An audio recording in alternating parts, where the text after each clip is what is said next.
India-Japan Defense Cooperation Beyond Quad. Introduction. India and Japan are two prominent countries in today's world. Their mutual importance is primarily accentuated due to their economic prowess, as Japan is the third and India being the fifth largest economy in the world. 2. Japan is a member of G20, G7, and the Organization for Economic Cooperation and Development, OECD, while India is only a member of the G20. 3. However, a large part of their economic wherewithal lies in their defense industry, which is gaining momentum and is likely to further in the foreseeable future. It is equally notable that the enduring relevance of geopolitics in the Indo-Pacific region is also responsible for the enhanced collaboration of research and development in the defense sector. Likewise, both states are engaged in a significant level of bilateral collaboration and cooperation, especially in the defense industry. Currently, according to the International Institute of Strategic Studies, IISS, Japan is spending around $50 billion on defense. 4 Whilst the Stockholm International Peace Research Institute, SIPRI, estimated that India has allocated almost $80 billion to be spent on defense. 5 It is worthy to note here that so far both states have signed 12 major agreements which one way or the other strengthen their mutual defense industry and technology. The defense cooperation between the two goes back to early 1980s when the Japanese economy was at its zenith, being the second largest in the world, and they signed the Agreement on Cooperation in the Field of Science and Technology in 1985.6. However, the most significant development took place in 2007, when the Quadrilateral Security Dialogue or Quad was established, and the Joint Declaration on Security Cooperation between Japan and India was declared during Indian Prime Minister Manmohan Singh's visit to Japan in 2008. The Quad members included the United States, Australia, Japan, and India. At the time of its establishment, the Quad had a more security-centered outlook, and the Chinese policymakers branded it as an instrument of containment in the Asia-Pacific. Nonetheless, now, the Quad seeks more cooperation and collaboration in mitigating the non-traditional threats such as pandemic mitigation, cyber and climate change. 8. The most recent Quad summit took place on May 24, 2022, in Tokyo, Japan. 9 The joint statement released at the end of the summit emphasized on resisting the unilateral attempt at disrupting the status quo, especially in the Indo-Pacific, and condemned the Chinese activities in the East and South China Seas. 10 In 2015, India and Japan reached a consensus on two agreements, i.e., the Agreement Concerning Security Measures for the Protection of Classified Military Information, and the Agreement Concerning the Transfer of Defense Equipment and Technology. More recently, in 2020, India and Japan signed the Acquisition and Cross-Servicing Agreement, ACSA. The latter agreement came into force on July 11, 2021. The timeline of bilateral agreements between Japan and India. 1. Agreement for Air Service, 1956. 2. Cultural Agreement, 1957. 3. Agreement of Commerce, 1958. 4. Convention for the Avoidance of Double Taxation, 1960. 5.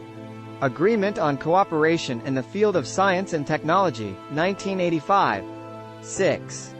Joint Declaration on Security Cooperation, 2008. 7. Japan-India Comprehensive Economic Partnership Agreement, 2011. 8. Agreement between the Government of Japan and the Government of the Republic of India concerning the transfer of defense equipment and technology, 2015. 9. Agreement between the Government of Japan and the Government of the Republic of India concerning security measures for the protection of classified military information, 2015. 10. Agreement between Japan and the Republic of India on Social Security, 2016. 11. Agreement between the Government of Japan and the Government of the Republic of India for cooperation in the peaceful uses of nuclear energy, 2017. 12. Acquisition and Cross-Servicing Agreement, ACSA, 2020. The divergent strategic cultures of India and Japan. Besides the India-Japan defense cooperation, it is important to explore their distinct strategic cultures from which they heavily draw their overall security orientation. After the independence from Britain in August 1947, India remained busy in a constant struggle for power and domination in its immediate neighborhood and did not hesitate to use its armed forces in violating the sovereignty of other nations and annexing territories. For instance, India fought wars and entered into armed military conflicts with all of its immediate neighbors and aimed to create vassal states. However, the beating of Indian armed forces at the hands of China in the 1962 war, and later by Pakistan in 1965, are taken as classic examples to mock the Indian armed forces for their inability to overwhelm its neighbors. 13 Indian policymakers also illegally and unilaterally annexed Goa, Daman, and Dio, which were Portuguese overseas territories in 1961, and did the same illegal action against the princely state of Hyderabad in 1948. On the other hand, the post-Second World War Japan abolished its classical militarism and adopted an entirely peaceful approach in settling its disputes. One can take the example of the Kuril Islands dispute between Russia and Japan, where the latter is hesitant to use hard power. Its peaceful approach was enshrined in Article 9 of the Japanese Constitution, which prohibited its policymakers from waging war to settling disputes. Article 9 stated that, aspiring sincerely to an international peace based on justice and order, the Japanese people forever renounce war as a sovereign right of the nation and the threat or use of force as means of settling international disputes. In order to accomplish the aim of the preceding paragraph, land, sea, and air forces, as well as other war potential, will never be maintained. The right of belligerency of the state will not be recognized. Conclusions. One can well assume that the Republic of India and contemporary Japan gained their respective independent outlook in the post-Second World War period. And during the past 7 decades, both adopted an entirely different approach in their foreign policy dealings. Japan resorted to international law and peaceful means to settle its disputes and did not enter into military conflicts. For instance, the Kuril Islands dispute is the legacy of the Second World War between Russia and Japan, where the latter is hesitant to use hard power.